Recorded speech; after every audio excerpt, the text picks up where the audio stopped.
ॐ सदाशिवसमारम्भां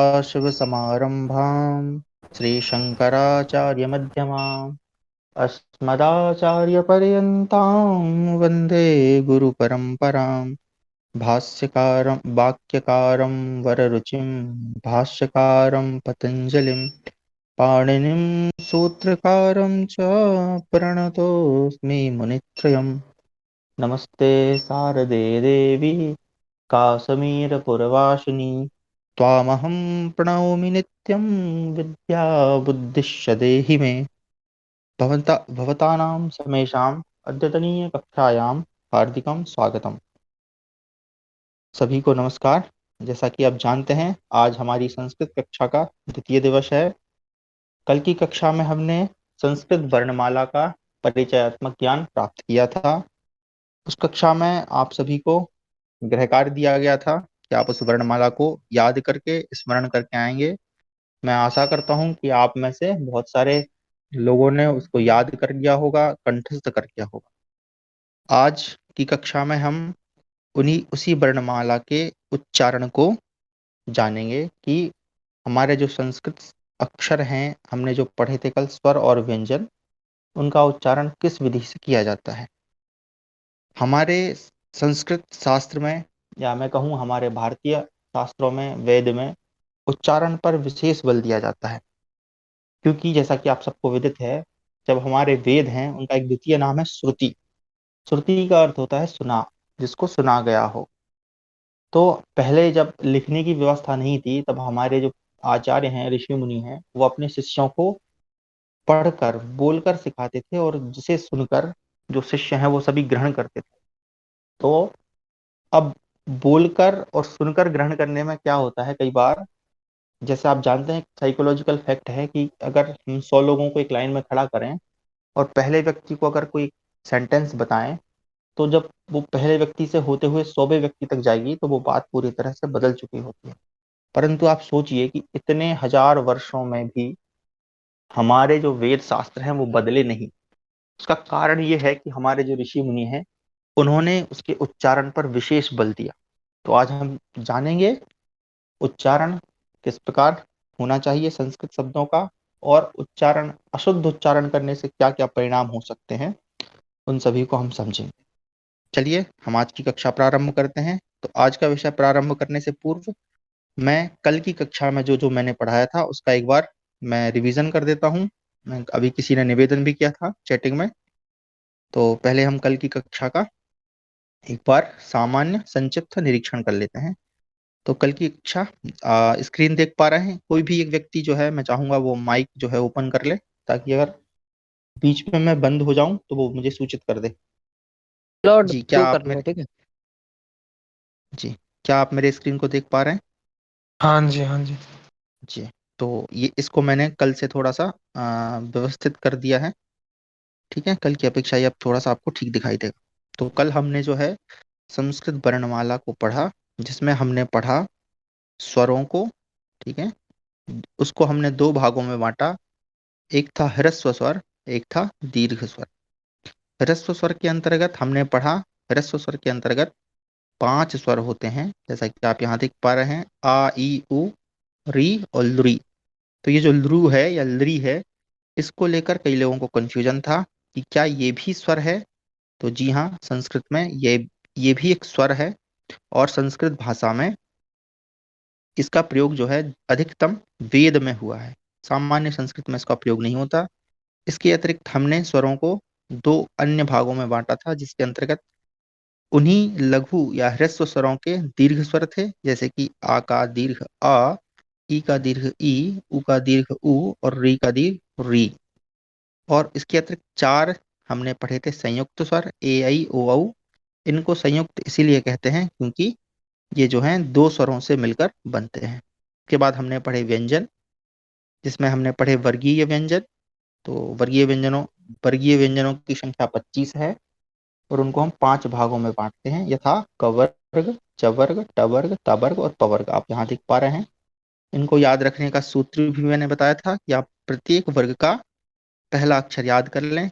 तो जैसे हम पढ़ेंगे तो क च ट त प, कचट तप, इसको आप याद कर लेंगे तो आपको ये आसानी से याद हो जाएंगे। इसके अतिरिक्त हमने कल पढ़ा था अवर्गीय व्यंजन में 4 अंतस्थ वर्ण होते हैं, इसमें य, रा, ला, वा, और इन्हीं को हम यण भी कहते हैं। ये भी मैंने आपको बताया था, इसको याद रखिएगा। इसके अतिरिक्त हमने कल पढ़े थे, क्षमा करें, कल हमने पढ़े थे ऊष्म वर्ण। तो इन ऊष्म वर्ण में आते हैं 4 श, श, श, ह। आज इन्हीं का हम उच्चारण ठीक से जानेंगे, क्योंकि बाकी सबका उच्चारण तो सब लोग ठीक से कर लेते हैं, लेकिन इन 4 वर्णों में उनको कंफ्यूजन रहता है। इसके अतिरिक्त हमने पढ़ा था अयोगवाह के अंतर्गत अनुस्वार। इसका मैंने बताया था कि इसका अधिकतर प्रयोग जो है माँ और ना के अर्थ में होता है, इसके अतिरिक्त भी होता है, वो हम आगे जानेंगे। इसके अलावा हमने पढ़ा था विसर्ग, उसको आप यहाँ देख पा रहे हैं, विसर्ग 2 बिंदी। और इसके अतिरिक्त हमने पढ़ा था कल हलंत, जो कि किसी भी वर्ण में अगर लगता है तो इसका मतलब है कि वो वर्ण जो है आधा है। और कल हमने एक चिन्ह पढ़ा था जिसको हम कहते हैं अवग्रह चिन्ह, तो वो भी यहाँ पर आपको दिख जाएगा आसानी से। तो इतनी चीजें कल हमने पढ़ी थी। मैं आशा करता हूँ कि आप सबने जो है उनको ठीक से याद किया होगा। चलिए, अब हम आज की जो कक्षा है उसको एक बार प्रारंभ करते हैं, लेकिन उसके पूर्व एक बार मैं हलंत के विषय में बता दूं। आप यहाँ जैसे देख पा रहे हैं वर्गीय व्यंजनों में ये क, ख, ग, घ इत्यादि जितने भी वर्ण हैं, इन सब में हलंत लगा हुआ है। इसका कारण ये है कि ये जो जितने भी व्यंजन हैं ये आधे हैं। आधे का मतलब जब तक हम इनमें स्वर नहीं लगाएंगे तब तक इनका उच्चारण ठीक से हम नहीं कर पाएंगे। ठीक है, अब हम आगे की कक्षा में फिर इनमें स्वर किस प्रकार से लगाते हैं वो जानेंगे। अब हम आते हैं हमारे आज की कक्षा में। मतलब मैं ये मानता हूँ कि मैंने कल का जो विषय है उसको संक्षिप्त में आप लोगों को बता दिया है। आज की जो कक्षा है वो हमारी उच्चारण पर है। ठीक है, देखिए हम लोग जो मनुष्य हैं, हमारी एक प्रवृत्ति होती है कि जब तक हमें ये ना पता चले कि इस काम को करने से क्या लाभ है, तब तक हम उस काम को ठीक मन से नहीं करते। तो अब उच्चारण क्यों जरूरी है, क्यों आवश्यक है, उसको हम यहाँ एक श्लोक के माध्यम से समझेंगे। और इससे हमें पता चलेगा कि क्यों हमें व्याकरण या संस्कृत पढ़नी चाहिए, या हम अगर गलत उच्चारण करते हैं तो किस प्रकार एक शब्द का, एक अर्थ का अनर्थ हो जाता है। तो पढ़ते हैं, यहाँ एक श्लोक है। यद्यपि बहुनाधि से तथापि पठ पुत्र व्याकरणम स्वजनः, क्षमा करें, स्वजनः स्वजनः माभूत शकलः शकलः सकृत छकृत। इसका अर्थ ये है कि मैं यहाँ से शुरू कर रहा हूँ कि यद्यपि बहुनाधि से, अगर भले ही तुमने बहुत ना पढ़ा हो, मतलब तुम बहुत ना पढ़ना चाहते हो, तब भी तुमको जो है व्याकरण यानी संस्कृत व्याकरण पढ़नी चाहिए। क्यों पढ़नी चाहिए, उसके पीछे कारण बता रहे हैं कि जो स्वजनः, स्वजनः जो है उसके अर्थ मैंने यहाँ पर नीचे हिंदी में लिख दिए हैं। और यहाँ पे देखिए कुछ लोगों को अगर समस्या हो रही हो इसको पढ़ने में, ये जो सा और वाह है, तो इसको मैंने एक सेकंड यहाँ पे इस तरफ जो है आधा करके लिख दिया है। तो जो स्वजनः, स्वजनः का अगर हम शाब्दिक अर्थ देखें तो होता है संबंधी यानी रिलेटिव्स, रिश्तेदार। तो इस वाले स्वजनः में जैसे आप देख पा रहे हैं यहाँ पर ये जो है सरौत्य वाला सा आधा है। और दूसरा जो आप स्वजन देख पा रहे हैं इसमें तो थोड़ा बड़ा करना पड़ेगा। ठीक है, इसमें जो है जैसा आप देख पा रहे हैं यहाँ पर ये वाला शाह है यानी शक्कर वाला शाह है। तो केवल मात्र एक सा के, सा का फर्क होने से देखिए बाकी सब चीजें सेम टू सेम है। यहाँ पर शा वा जा न, इसका अर्थ है संबंधी।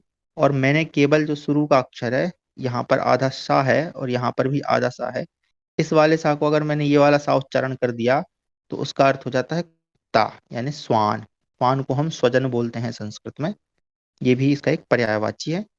तो अगर मान लीजिए हम किसी रिलेटिव को बुला रहे हैं तो हम बोलेंगे स्वजन, और अगर हमने उसको उच्चारण में कह दिया स्वजन तो समझ लीजिए हम उसको क्या बोल रहे हैं, कुत्ता बोल रहे हैं। तो इस प्रकार अर्थ का अनर्थ हो जाता है। उसी प्रकार दूसरा उदाहरण यहाँ पे बता रहे हैं शकल। तो एक यहाँ पर आप देख रहे हैं, स्पष्ट आपको दिख रहा होगा, यहाँ पर पहला जो लेटर है श, तो इसका अर्थ होता है संपूर्ण। ठीक है, और जो दूसरा लेटर है शकल, इसका अर्थ होता है खंड। खंड का अर्थ होता है छोटा सा भाग या किसी किसी भी चीज का छोटा सा अंश। इसके अतिरिक्त अब हम चलते हैं नीचे जो सबसे जरूरी है, एक है, देखिए सकृत। यहाँ पर आप देख पा रहे हैं, यहाँ पर भी एक सा लगा हुआ है, ये वाला सनोते वाला सा है। और दूसरे वाले शब्द में देखिए सा लगा हुआ है। तो दोनों में, और बाकी सारी जो शब्द संरचना है, यहाँ पर कृत है, यहाँ पर भी कृत है। तो दोनों एक जैसे ही हैं, बस पहले अक्षर में ही अंतर है। केवल किसका अंतर है? सा का। तो अगर हम सकृत बोलते हैं तो इसका अर्थ होता है एक बार, लेकिन हम शकृत बोलते हैं तो इसका अर्थ होता है विष्ठा। अब जिनको विष्ठा नहीं पता है उनके लिए बता दूं कि विष्ठा हमारे मल को कहते हैं। ठीक है, जो हम सुबह सुबह बाथरूम में त्यागने जाते हैं, जिसको छोड़ने जाते हैं, उसको कहते हैं विष्ठा। तो देखिए, केवल एक सा बदलने मात्र से एक अर्थ का कितना अनर्थ हो सकता है। इसलिए जो है हमें व्याकरण पढ़ना अत्यावश्यक है, और शब्दों का उच्चारण भी हमें ठीक से पता होना चाहिए। अब हम आते हैं आज के दूसरे हमारे स्लाइड पे। यहाँ पर ये जो श्लोक मैंने लिया है, ये पाणिनीय शिक्षा। जैसा कि आप सब जानते हैं, हमारे जो वेद हैं उनको समझने के लिए, क्योंकि उनकी जो संस्कृत है या उनमें जो भाषा है इतनी क्लिष्ट है कि आज एक सामान्य मनुष्य उनको सीधे पढ़ के नहीं समझ पाता है, और कई लोग तो उसका भाष्य, उसका भावार्थ भी पढ़ने के बाद नहीं समझ पाते हैं। तो जब समय के साथ मनुष्यों की बुद्धि का ह्रास हुआ, तब हमारे इस ऋषि महर्षियों ने वेदों को समझने के लिए छह, उसके उसको एक पुरुष की संज्ञा दी। उसको कहा कि ये जो चारों वेद हैं ये पुरुष हैं, और उसके छह अंगों की कल्पना की, जिससे कि लोग जो है वेदों को ठीक से समझ सकें। तो आप सभी वो जानते होंगे, हमारे वेद के छह अंग हैं। ठीक है, तो कौन कौन से हैं? शिक्षा, कल्प, निरुक्त, व्याकरण, ज्योतिष इत्यादि। ठीक है, उसी में सबसे पहला जो आता है शिक्षा। तो यहाँ जो शिक्षा है, शिक्षा उन शिक्षा ग्रंथों में से हमारे जो महर्षि पाणिनि हैं, जिन्होंने अष्टाध्यायी लिखी है, उनका एक शिक्षा ग्रंथ भी मिलता है, जिसको हम पाणिनीय शिक्षा बोलते हैं। वहीं का ये श्लोक मैंने लिया है। तो इस श्लोक में बता रहे हैं कि हम किस प्रकार अपनी वाणी का प्रयोग करते हैं, मतलब मनुष्य कैसे बोलता है। तो हम इसको समझते हैं। तो सबसे पहले लिखा है, आत्मा बुद्ध्या समेत्यर्थान मनो युंक्ते विवक्षया मनः कायाग्नि माहंति स प्रेरयति मारुतम। क्या, एक मिनट, इसको मैं बंद करूं, क्षमा करें। फिर मनः कायाग्निमाहंति स प्रेरयति मारुतम। आगे है, मारुतस्तूरसी चरण मंद्रम मंदम जनयति स्वरम। यहाँ पे क्षमा करें, दाम में रेफ लग गया है एक्स्ट्रा, तो यहाँ पर मंदम पढ़ा जाएगा। मंदम जनयति स्वरम अष्टौ। हाँ, यहाँ तक पढ़ना है, इसके आगे हम बाद में पढ़ेंगे। तो यहाँ पर बोल रहे हैं कि जो हमारी आत्मा और जो बुद्धि है, ठीक है। अब इसको ध्यान से समझिएगा, इसमें बड़ा मतलब वैज्ञानिक तत्व है। आप समझ पाएंगे कि हमारे ऋषि मुनि कितने तेजस्वी और कितने बुद्धिमान होते हैं। तो बोल रहे हैं कि जब आत्मा और बुद्धि, है ना, आत्मा यहाँ आप समझ सकते हैं हमारे मन से। ठीक है, मन अलग होता है, आत्मा अलग होती है। तो आत्मा और बुद्धि जब किसी पदार्थ को, किसी भी वस्तु को देखकर उसके विषय में बोलने की जब इच्छा करते हैं, नीचे लिखा है विवक्षया, बोल, विवक्षया मतलब बोलने की इच्छा। तो जब बोलने की इच्छा से, मान लीजिए अभी आपके हाथ में एक फोन है ना, मोबाइल है। तो ये शब्द तो आपने पहले से सुना हुआ है कि भाई इसको मोबाइल बोलते हैं। लेकिन सोच के देखिए, जब पहली बार किसी ने इसको देखा होगा, तब उसके मन में आया होगा ना कि यार ये जो मैंने बनाया इसको मैं क्या नाम दूं, तो क्या बोलूं। तो उसके आत्मा में, उसकी बुद्धि में ये विचार आया। अब उस आत्मा और बुद्धि ने ये जो विचार है वो किसको भेजा? मन को भेजा। मनोयुंक्ते, यानी मन के पास वो विचार को भेजा। अब वो मन क्या करता है? मनः कायाग्निमाहंति। अब वो मन जो है हमारे पेट में, हमारा जो उदर है, वहां पर एक जठराग्नि होती है, जो हमारे भोजन इत्यादि को पचाने में सहायक होती है। अंग्रेजी में क्या बोलते हैं मुझे नहीं पता। ठीक है, आप जो अंग्रेजी जानते हैं वो बता देंगे। ठीक है, जो हमारे भोजन पचाने में सहायक होती है वो अग्नि, उसको हम संस्कृत में जठराग्नि बोलते हैं। तो वो उस अग्नि जी। को प्रेरित करता है जी, उसको प्रेरित करता है, उसको बोलता है कि तुम जो है शब्द को उत्पन्न करो। यहाँ पर प्रेरयति मारुतम, उसको वायु। अब वो जो अग्नि है वो वहां से एक वायु छोड़ती है, और मारुतस्तूरसी चरण मंदम जनयति स्वरम। और वह जो अग्नि है वो उरसी, उरसी बोलते हैं हृदय को, छाती को, सीने को।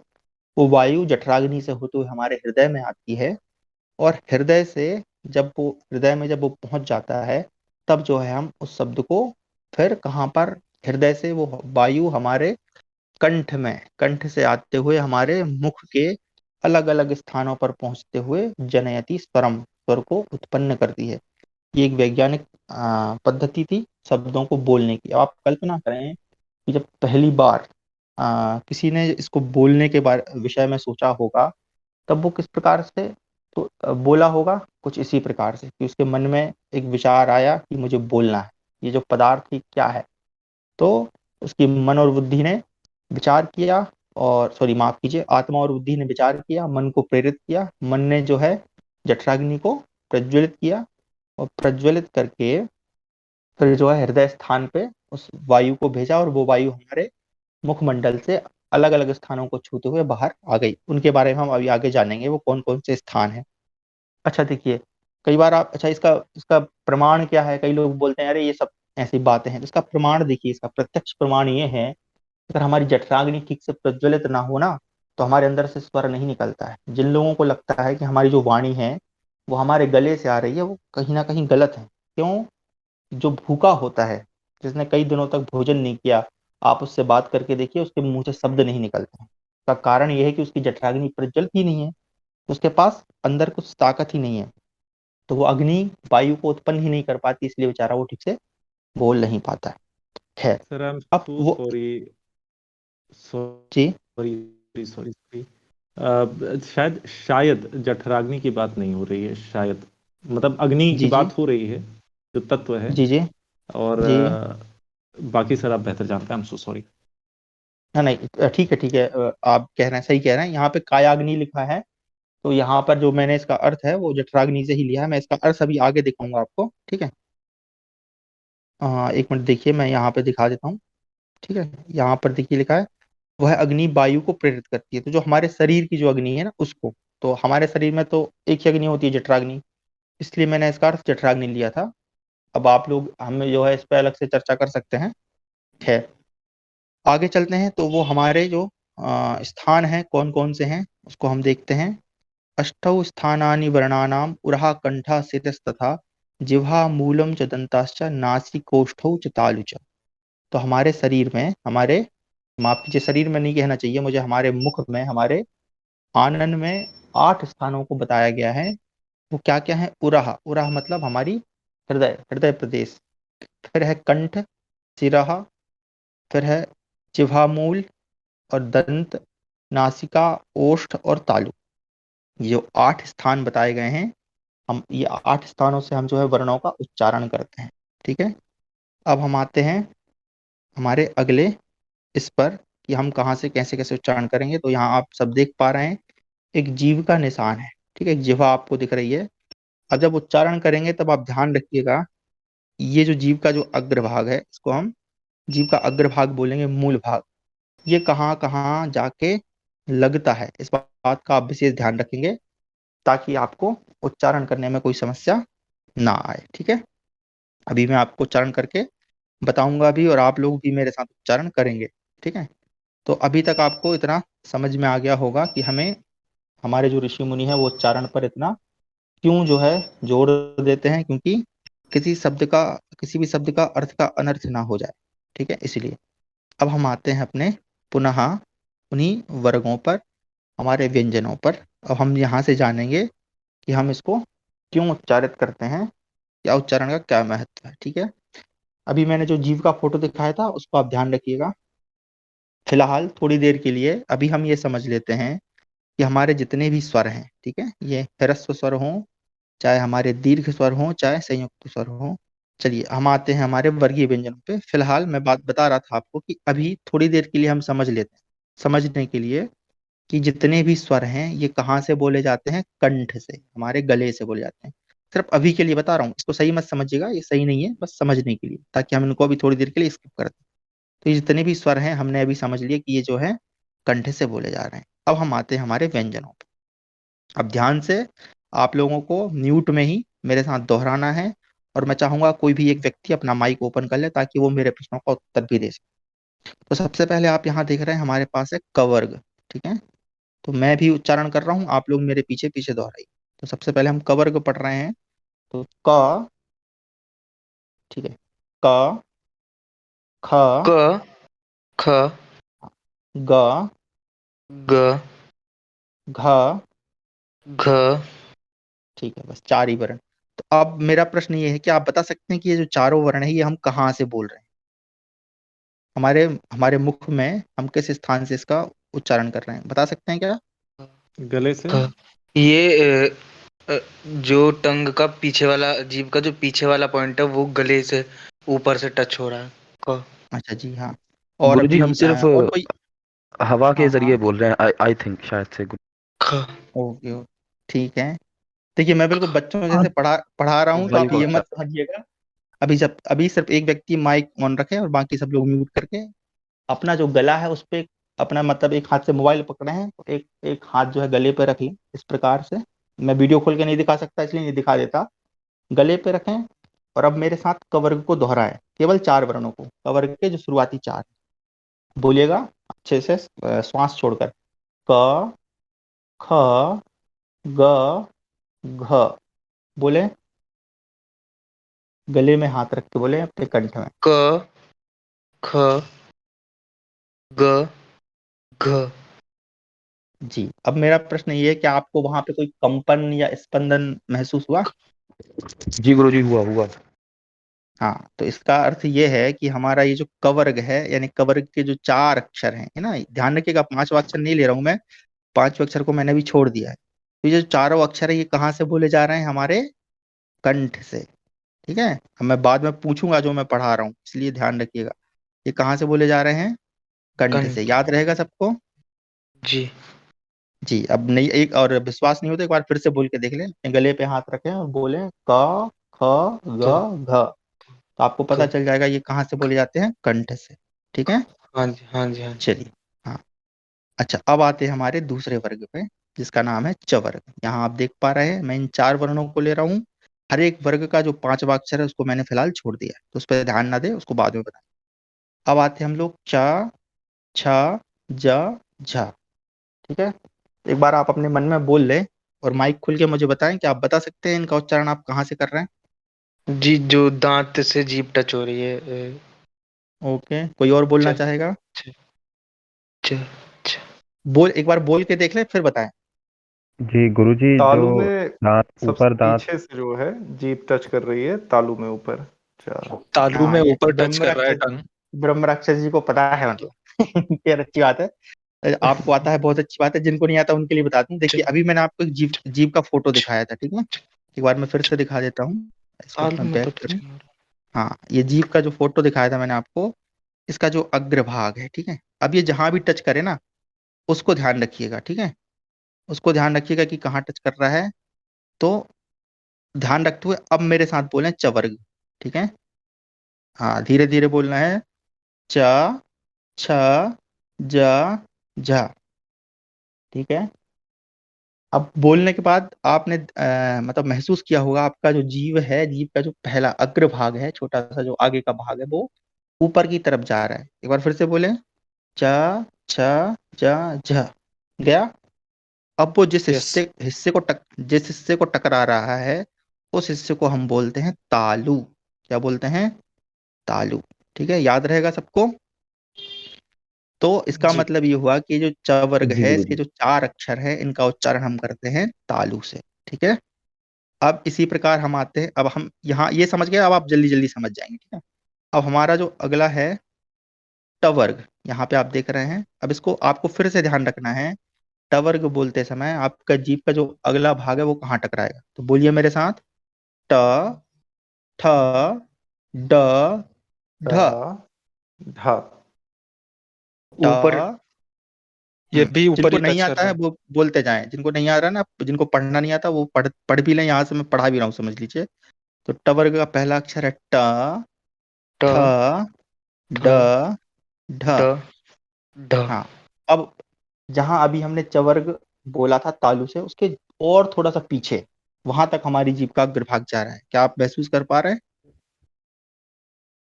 हाँ जी हाँ जी। फोल्ड भी हो रही जी है। गुरुजी, जी जी जी। हाँ, ऊपर ऊपर ठीक है। टॉप पे टच हो रहा है। हाँ, टॉप पे, तो पीछे। वो जो टॉप है, मतलब जी गुरुजी हाँ, वो दांतों की टॉप तरफ जो ज्यादा, है, दांतों की तरफ ज्यादा। नहीं दांतों पे नहीं आ रहा है, दांत वो ऊपर तरफ, तालु के भी ऊपर।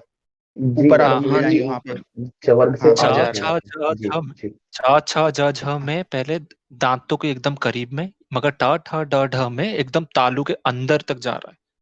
हाँ मतलब बिल्कुल। वो नहीं, जो वो जो बीचों बीच में। वो जो स्थान है, जी हाँ, उसको वो जो स्थान है उसको बोलते हैं मूर्धा। क्या बोलते हैं? मूर्धा। याद रहेगा आपको? मूर्धा। मूर्धा। मूर्धा। मूर्धा मतलब होता है सबसे ऊपर। मूर्धा के कई सारे अर्थ होते हैं। एक अर्थ होता है बाल, ठीक है। ये मूर्धा का अर्थ होता है सबसे ऊपर जो है। तो ये हमारे बॉडी का सबसे, मतलब मुंह का सबसे टॉप वाला हिस्सा है, इसलिए इसको मूर्धा कहते हैं। तो इसका मतलब ये हुआ कि जो टवर्ग है, इसका जो उच्चारण है वो कहाँ से किया जा रहा है? मूर्धा से। ठीक है। अब हम आते हैं तवर्ग पे हमारे, ठीक है। अब तवर्ग आप बोलिए और ध्यान रखिएगा, आपका जो जीव है वो कहाँ टकरा रहा है उसका ध्यान रखना है आपको, ठीक है। तो बोलें आचार्य जी, त। एक जी। प्रश्न था। बोल रहा था कि मूर्धा तो दांत के पीछे वाला हिस्से को बोलते हैं ना? नहीं, वो आपने फोटो में देखा है ना। हाँ हाँ। हाँ, तो आपने फोटो में देखा है, आपने अपने खुद से रियलाइज नहीं किया ना। एक्चुअल में देखा है तो ये जो स्थान है ऊपर का, इसी ऐसे को भी। मूर्धा बोला जाता है। अब हम आते हैं तवर्ग पे, बाकी हम अलग से चर्चा करेंगे। खैर खैर। अब फिर से याद रखिएगा कि जीव का जो अग्रभाग है वो कहाँ टकराता है, उसको ध्यान रखिएगा। बोलिएगा मेरे साथ। त, थ, द, ध। फिर से दोहरा रहा हूं। त, थ, द, ध। तो आप देख रहे होंगे कि आपकी जीभ का जो अग्र भाग है, यानी अगला भाग है, वो दांतों के पीछे टकरा रहा है। ठीक है। फिर से बोलिए। त, जी थ, गुरु। द। ठीक है। तो इसका मतलब है कि जो तवर्ग के जो चार वर्ण हैं, इनका जो उच्चारण है वो कहाँ से हो रहा है? हमारे दांतों से। तो दांतों से उच्चारण होने के कारण इन चारों को हम क्या बोल देते हैं? दंती या दंत बोल देते हैं। क्या बोल देते हैं? संस्कृत में दांतों को दंत बोलते हैं, इसलिए इनको हम दंती अथवा दंत बोल देते हैं। दंत वर्ण है ये, दंती वर्ण है, ठीक है। अब हम आते हैं हमारे पवर्ग पे। ठीक है। अंतिम हमारा जो वर्गीय वर्ण है वो है, एक बार आप इसको बोलें। प, फ, ब, भ। जब आप इनको बोल रहे हैं, एक बार मैं फिर से दोहराता हूँ, जल्दी बोलिए, मैंने क्षमा करें। प, फ, ब, भ। तो आप देख रहे हैं कि हमारे जो ओष्ठ हैं वो आपस में मिल रहे हैं। अब हमारे जो गुरुजी हैं वो लड़कियों को चिढ़ाने के लिए बोलते थे कि लिपस्टिक लगा लो और पवर्ग का उच्चारण कर लो, तो लिपस्टिक जो है अपने आप लग जाएगी। आप समझ गए होंगे कि इनका जो उच्चारण स्थान है वो कहाँ से हो रहा है? हमारे होंठ से हो रहा है, इसलिए इसको क्या बोला जाता है? इन वर्णों को ओष्ठ वर्ण बोला जाता है। संस्कृत में होंठ को हम कहते हैं ओष्ठ, इसलिए इनका उच्चारण कहाँ से हो रहा है? ओष्ठ से हो रहा है। तो आशा करता हूं आप इन सभी वर्गीय व्यंजनों को ठीक से समझ गए होंगे। एक बार मैं फिर से दोहरा देता हूं। तो हमारा क वर्ग है, उसका उच्चारण स्थान है क, सॉरी माफ कीजिए, कंठ। और हमारा जो च वर्ग है, उसका उसका उच्चारण स्थान है तालु। हमारा जो ट वर्ग है, उसका उसका उच्चारण स्थान है मूर्धा। त वर्ग का उच्चारण स्थान है दंत। और प वर्ग का उच्चारण स्थान है ओष्ठ। ठीक है। अब हम आते हैं हमारे मेन, जो हमको पढ़ना है मुख्य बात पर, क्यों हमें ये सब जानना आवश्यक था। खैर। तो अभी ये जो आप देख रहे हैं हमारे जो अगले वर्ण हैं वो हैं य और अलावा, इनको हम अंतस्थ कहते हैं। इनको हम फिलहाल अभी छोड़ दे रहे हैं थोड़ी देर के लिए। अभी हम आ रहे हैं हमारे ऊष्म वर्णों पे, क्योंकि सबसे ज्यादा जो समस्या है, जैसे हमने श्लोक में भी देखा कि स्वजन और स्वजन, है ना, हमारे रिश्तेदार, नाते रिश्तेदार, वो कुत्ते में परिवर्तित हो गए। तो वैसा ना हो, इसलिए हमें तीन वर्णों पर विशेष ध्यान देना है, वो है शा, शा, श। तो अब सबसे पहले हम चलते हैं यहाँ पर। जैसे कि आप देख पा रहे हैं, मैंने यहाँ पर ये तीन जो वर्ण हैं, वर्ग हैं, माफ कीजिए, चवर्ग, टवर्ग और तवर्ग, इन तीनों पे आप विशिष्ट ध्यान दीजिए। यहाँ पर मैं क्या कर रहा हूँ कि जो चवर्ग है इसके बगल में मैंने लिख दिया है सा। ठीक है। और जो टवर्ग है इसके बगल में मैंने लिख दिया है सा। और जो तवर्ग है इसके बगल में मैंने लिख दिया है सा। ठीक है। अगर मैं हिंदी में बोलूं तो जो च वर्ग है उसके समक्ष मैंने लिखा है शक्कर वाला सा। जो ट वर्ग है उसके समक्ष मैंने लिखा है षटकोण वाला सा। और जो त वर्ग है उसके समक्ष मैंने लिखा है सरौते वाला सा। तो अब आप, हमने अभी जो थोड़ी देर पहले अभ्यास किया, तो जो च वर्ग है, अब मुझे कोई एक व्यक्ति माइक खोले और उत्तर दे कि जो च वर्ग है उसका उच्चारण स्थान हमने क्या सीखा है, कहाँ से बोला जाता है च वर्ग? कोई बताया मुझे कृपया। गुरु जी तालु। तालु तालु। आलू। ठीक है। तो ये वाला जो तालु। सा है, शक्कर वाला, जी शक्कर वाला सा है, का मतलब ये हुआ कि जो शक्कर वाला सा है इसका उच्चारण भी हम कहाँ से करेंगे? तालु से। जब हमारी जीभ तालु पर जाएगी, जैसे किसी का हम नाम लेते हैं, ठीक है, हम बोलते हैं शांति, तो कई लोगों ने देखा होगा। अब अच्छा, आप लोग बोल के देखे मत, और ईमानदारी से बताइएगा आपकी जीभ कहाँ जा रही है। आप बोले शांति, समद, शास्त्र, तालू पे जा बोलते रही है जाए भैया। जो जो मैं नहीं, जिनकी जा रही है वो ठीक है, जिनकी नहीं जा रही है उनसे पूछूंगा मैं जो जो शब्द बोल रहा हूँ दोहरा दिया है। शास्त्र, गुरु जी टच नहीं हो रही है पर हाँ करीब है। हाँ, शास्त्र। नहीं हो रही है, नहीं हो रही तो आपको करना है वहां, क्योंकि अगर अब नहीं हो रही है तो हमें यही हम पढ़ रहे हैं कि हमें वहां ले जाना है। ठीक है, आपने एक वेद मंत्र जरूर सुना होगा, देवहु शांतिरंतर शांति। उसमें कई बार शांति शब्द का प्रयोग होता है, तो कई लोग जो है उसको गलत उच्चारण करते हैं। तो याद रखिए, ये जो सा है यानी शक्कर वाला सा है, इसका उच्चारण स्थान क्या है? तालु। हम बार बार अभ्यास करके हम जो है इसको लेके जाएंगे, ठीक है। अच्छा, अब पहले इसको मैं कर लूं, फिर मैं कल का गृह कार्य देता हूं आपको पहले ही। अच्छा, अब हम आते हैं हमारे टवर्ग वाले पे। तो टवर्ग में आप देख रहे होंगे, मैं टवर्ग के सामने ये वाला सा, षटकोण वाला सा लिखा है। तो जो टवर्ग है उसका उच्चारण स्थान क्या था? मूर्धा। ठीक है, तो ये जो षटकोण वाला सा है इसका उच्चारण स्थान भी क्या होगा? मूर्धा ही होगा। ठीक है, हम बोल के देख लेते हैं। आप जबरदस्ती जीभ पीछे लेके जाओ, जैसे पहले टवर्ग बोल लो ताकि आपको पता चल जाए कि मूर्धा है कहाँ। ट, ठ, ड, ढ। अब बोलो षटकोण, षटकोण। ठीक है, तो वो आपकी जीभ को वहीं लेके जाना है। तो अगर आप जीभ को वहां लेके जा रहे हैं तो आपका उच्चारण सही है, नहीं है तो आप प्रयास करें, अवश्य होगा। और हाँ, एक सेकंड रुकिए, कोई आया। क्लास चल रही पापा जी, क्लास चल रही, क्लास आ जाओ, अंदर है, सो रहे। क्षमा करें, मेरे पिताजी आए थे। तो चलिए, तो ये जो टवर्ग है, सॉरी माफ कीजिए, जो स है इसका उच्चारण क्या होगा? मूर्धा होगा। उसी प्रकार हमारा जो अंतिम बचा है, मैं इसको एक बार साफ कर देता हूँ, ठीक है, क्षमा करें इसको जी। अब हमारा जो अंतिम बचा था सा, पेन कहाँ गया, हाँ, हमारा जो अंतिम बचा था सा, इसका उच्चारण कहाँ से होगा? जो जहां से तवर्ग का होता है, तवर्ग का उच्चारण स्थान हम कहाँ से कर रहे थे? दांत से। तो ये तो बड़ा, मतलब सभी सभी लोग इसका ही उच्चारण करते हैं अधिकतर। तो ये वाला जो सा है वो कहाँ से बोला जाएगा? तवर्ग, पहले तवर्ग बोल लें, त, थ, द, ध, फिर आएगा सा। तो जब हमारी जीभ दांतों से टकराएगी तब इसका उच्चारण होगा सा। अब हम क्या करते हैं, तीनों का एक बार, तीनों सा का उच्चारण एक बार करते हैं ताकि आपको अंतर पता चले कि तीनों में अंतर क्या है। तो एक बार आप मेरे साथ दोहराइएगा। सबसे पहले देखिए, ये जो सा आपको दिख रहा है, मैं यहाँ पर लिख देता हूँ ता, मतलब तालु, मु अर्थात मूर्धा, और द मतलब दंत। ठीक है, वो आप प्रयास करिए मेरे साथ साथ। सबसे पहले अपनी जीभ को तालु पे लेके जाइए, शा, शा, जबरदस्ती लेके जाए, शा। फिर दूसरा है मूर्धा, तो शा, शा, जहां से टा वर्ग बोला था वहीं पे जीभ को ले जाना है, शा। और उसके बाद है स।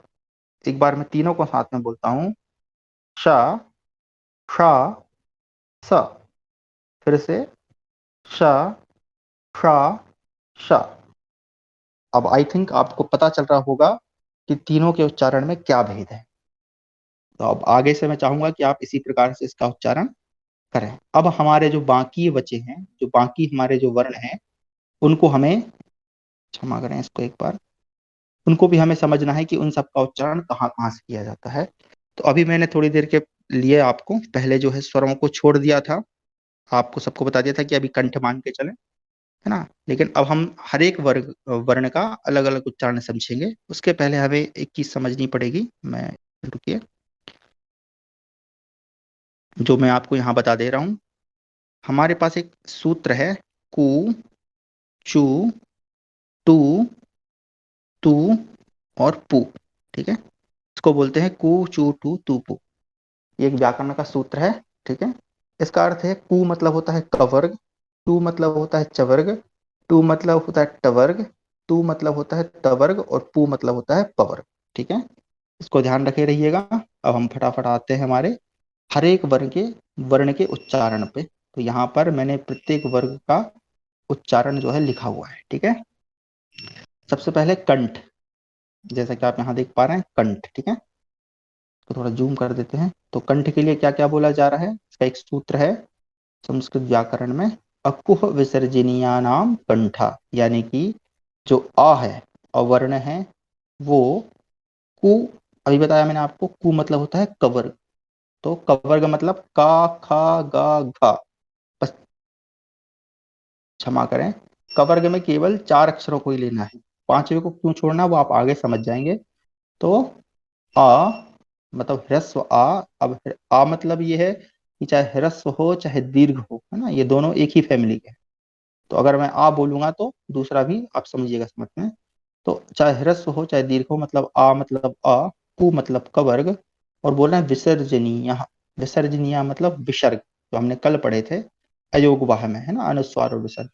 इन तीनों का उच्चारण कहाँ से होता है, कंठ से होता है, ठीक है। आप समझ गए होंगे, मैं आशा करता हूँ। फिर हमारा अगला है तालु, ठीक है। तालु के लिए क्या है, इचु यसानाम तालु। तो इचु, इचु किसको बोलते हैं, ई मतलब ई वर्ण, चाहे ह्रस्व हो चाहे हमने कल पढ़ा दीर्घ ई हो, दोनों। चू, चू का मतलब है च वर्ग, यानी चा, छ, जा, झ। और साथ में यहाँ पर, तो यहाँ लिखा है, वैसे तो यहाँ नहीं होना चाहिए, खैर। उसके बाद आता है यसानाम। तो यशानाम मतलब ये जो हमने यण पढ़ा, यण में हमारे 4 वर्ण हैं, या अलावा उसमें या यहाँ पर आ गया है, किसमें, तालु में, ठीक है। और साथ में अभी हमने पढ़ा कौन सा वाला सा, ये शक्कर वाला सा।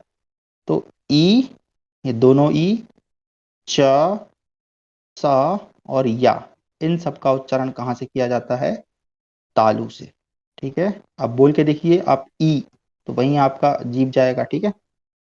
इसको क्या हो गया,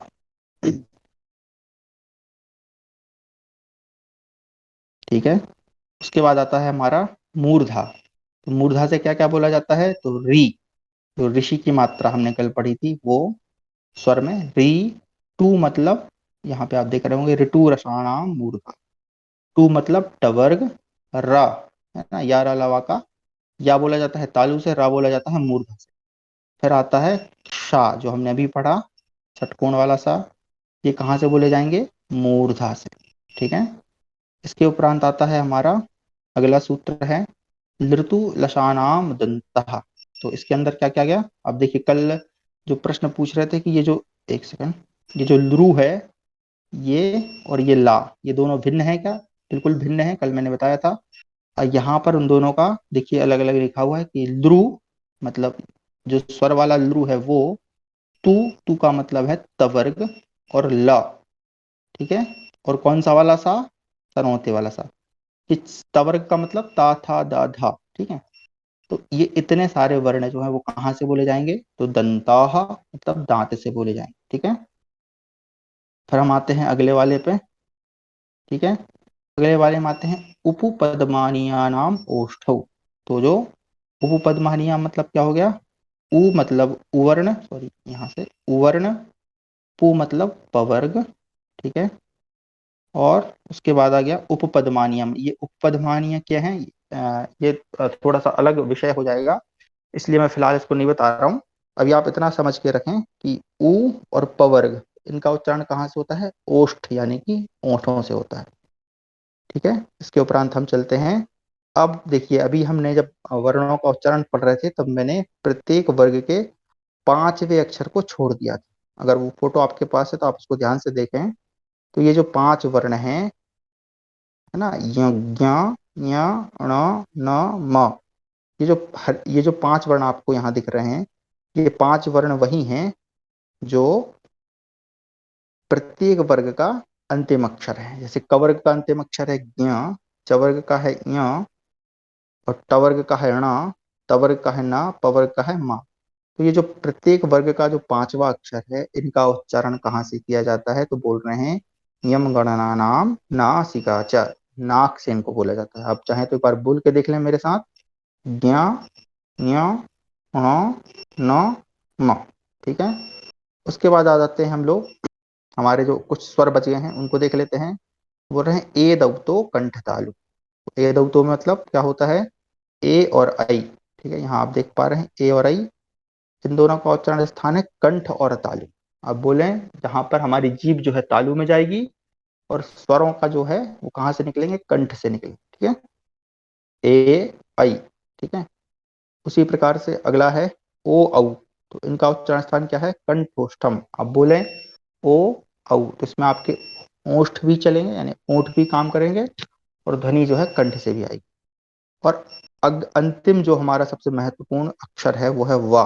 इसको लेकर काफी लोगों को मैं यहाँ बना देता हूँ, यहाँ दिख नहीं रहा है, सेकंड, ये जो वा है, वा और एक होता है वा। कई लोग इसको, हम हिंदी में पढ़ते हैं तो इसको बोलते हैं वक्री वाला बा और इसको बोलते हैं वजन वाला बा। इसको, इसके उच्चारण को लेकर कई लोगों को कंफ्यूजन रहता है। तो ये जो बकरी वाला बा है, अगर आपको हमारे वर्गीय व्यंजन याद हैं तो आप याद करिए, ये जो वा है ये प वर्ग का कौन सा लेटर होगा, तीसरा। बोल के देखें, प फ ब, तो ये ब वर्ग का तीसरा लेटर है। और ये जो वा है ये कहाँ पर है, तो ये है यण में, यानी अंतस्थ में। कौन सा वर्ण है, य र ल व, अंतिम, ठीक है। तो इन दोनों में क्या अंतर है इनके उच्चारण में, तो अभी जब हम वर्गीय व्यंजनों का उच्चारण पढ़ रहे थे तब हमने जाना, जैसे कि आप यहाँ देख भी सकते हैं, देखिए लिखा है वा, तो ये जो वा है वो कहाँ से बोला जाता है, केवल ओष्ठ से, ठीक है। और ये वाला जो वा है वो कहाँ से बोला जाता है, नीचे लिखा है वकारस्य दंतोष्ठम। जब तक आपकी जिह्वा का अग्रभाग दांतों को नहीं छुएगा और आपके होंठ खुलेंगे नहीं, तब तक इसका उच्चारण शुद्ध नहीं माना जाएगा। एक बार आप बोल के देखें, वाह, जीभ को दांतों के पास लेके जाए और बोले वाह, वाह, होंठों को खोले। और जो ये वाला बा है, माफ कीजिए बकरी वाला बा, इसको बोले, इसमें आप केवल ओष्ठों का, ओष्ठ का यानी होंठों का प्रयोग करना है। एक बार बोले बा, इसमें आपके होंठ जो है बंद होंगे ब, और उस वाले में आपके होंठ खुलेंगे क्योंकि आपकी जीभ जो है दांतों में जाएगी। पर बोल के देखें, पहले नीचे वाला ब और ऊपर वाला आप बोले वाह, वाह, वाह, ठीक है। दोनों का अंतर आपको पता चल रहा है, ठीक है। तो मैं आशा करता हूं ये कक्षा, अब हमारी जो कक्षा है हम यहीं समाप्त करते हैं ना। ये हमारी आज की उच्चारण कक्षा थी। ये जो फोटो है मैं आपको भेज दूंगा। मैं चाहता हूं कि ये जो जितने भी ये जो सूत्र हैं आप लोग याद कर लें, ताकि आपको आगे चल के दिक्कत ना हो कि कौन सा उच्चारण कहाँ से किया जाता है। अच्छा चलिए, आप आज का जो गृह कार्य है वो ये है, कल के दिन जितने अधिक लोग हो सकें, कम से कम हर एक व्यक्ति 3 शब्द, ठीक है, कितने शब्द लिख के लाना है आपको, 3 शब्द लिख के लाने हैं। कौन से, मतलब प्रत्येक को 3 3 का 9 शब्द लिख के लाने हैं ना।